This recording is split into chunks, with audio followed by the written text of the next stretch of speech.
right, let's jump right into this explainer. Today we're unpacking a brilliant short story by Asha Nehemiah that completely flips our assumptions about aging, memory, and, well, who exactly is taking care of whom. We're going to explore this really delightful, clever tale of family dynamics, and I promise you, it is a fun ride.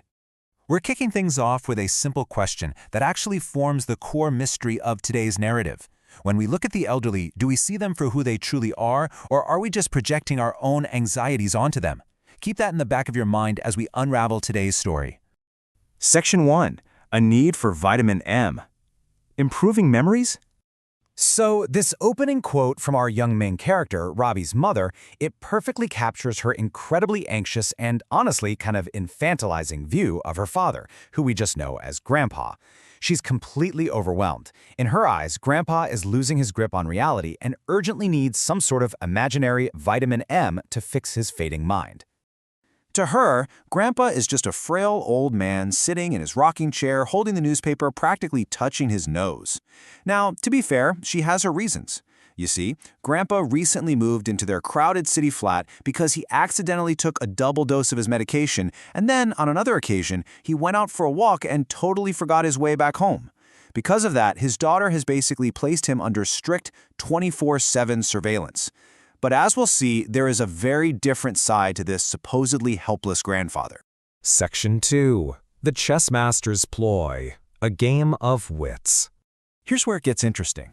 While the mother sees a prisoner who needs her to carefully dole out green, red, and orange tablets on a little saucer, the young grandson, Ravi, sees something else entirely. Ravi knows his grandpa is cool, cunning, and exceptionally sharp. Grandpa routinely schools Ravi in chess, effortlessly pointing out these complex opening moves made by historic champions like Karpov and Spassky. You've got to wonder, how can a man who remembers thousands of intricate chess games be losing his mind? Well, as soon as the mother leaves for work, Grandpa goes right on the offensive. He uses some classic reverse psychology on Ravi. He casually mentions he's just going to pop down to the corner shop for the Tamil newspaper. Naturally, Ravi tries to stop him, but Grandpa acts all suspicious and asks Ravi if his mother is treating him like a baby or a prisoner. And man, the guilt trip works flawlessly. Ravi just wants to prove his loyalty, so he caves in and actually lets Grandpa walk out the door all alone, just jauntily twirling his walking stick. Section 3. The Clumsy Detective. Trailing Grandpa. So a highly guilt-ridden Ravi decides he needs to secretly tail his grandfather just to keep him safe. But look at this route. Grandpa is clearly not lost. He is having a spectacular day out, breaking absolutely every single dietary and social rule his daughter set for him.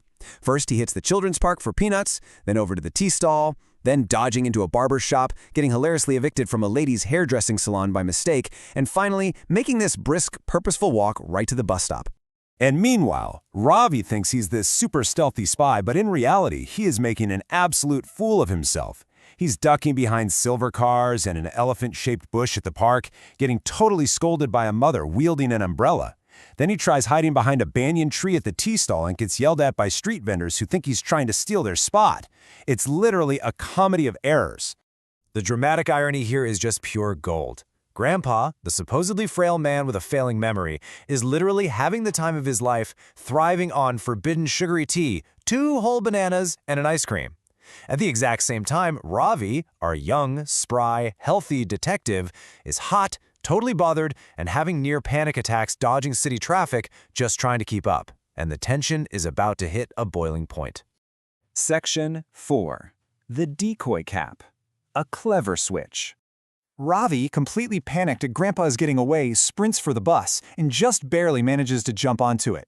He pushes his way through this totally crowded aisle because he spots that familiar bright yellow cap up near the front. He reaches the seat, ready to confront his grandfather, only to discover a total stranger. A stranger wearing white pajamas and a yellow cap with a coffee stain on the rim, identical to Grandpa's. No way, right?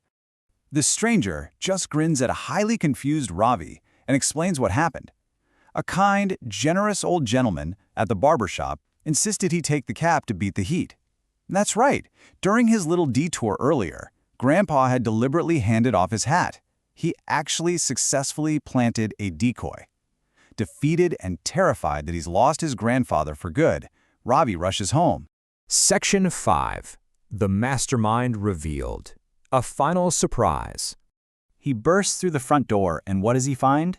Grandpa is fast asleep in his bedroom, gently snoring, and smelling freshly of eucalyptus ointment and shaving cream. He had a lovely morning and made it home perfectly fine.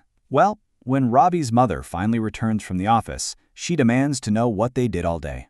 And before Robbie can even invent an excuse, Grandpa casually presents Robbie with a wrapped parcel. The mother is furious. She impatiently snaps that Robbie's birthday was 3 months ago, but Grandpa delivers this absolute ultimate zinger. He counters very seriously that it is actually his birthday. He reminds her that he always buys gifts for every child in the house on his own birthday. The mother looks at the calendar, sees the date circled in red, and flushes with embarrassment, completely proving Grandpa's point. My daughter needs some vitamin M, I think, for her memory. And this right here reveals who the real mastermind of this family is. The gift Ravi unwraps is a thick, hardcover book titled The Best Detective Stories. With this totally mischievous gleam in his eye, Grandpa tells Ravi that the book has great tips on how to properly trail a suspect without getting fooled. Meaning, Grandpa knew he was being followed the entire time, and he orchestrated the whole chase just for fun. So I want to leave you with a final thought to ponder today. In a world that is so incredibly quick to write off the elderly, to just assume they're helpless, confused, and in need of our constant management, who is actually the sharpest person in the room? The anxious daughter who forgot her own father's birthday, the clumsy grandson who got outsmarted at every turn, or the brilliant chess master who just wanted a peaceful day out with an ice cream cone? Thank you so much for exploring this fantastic story with me today.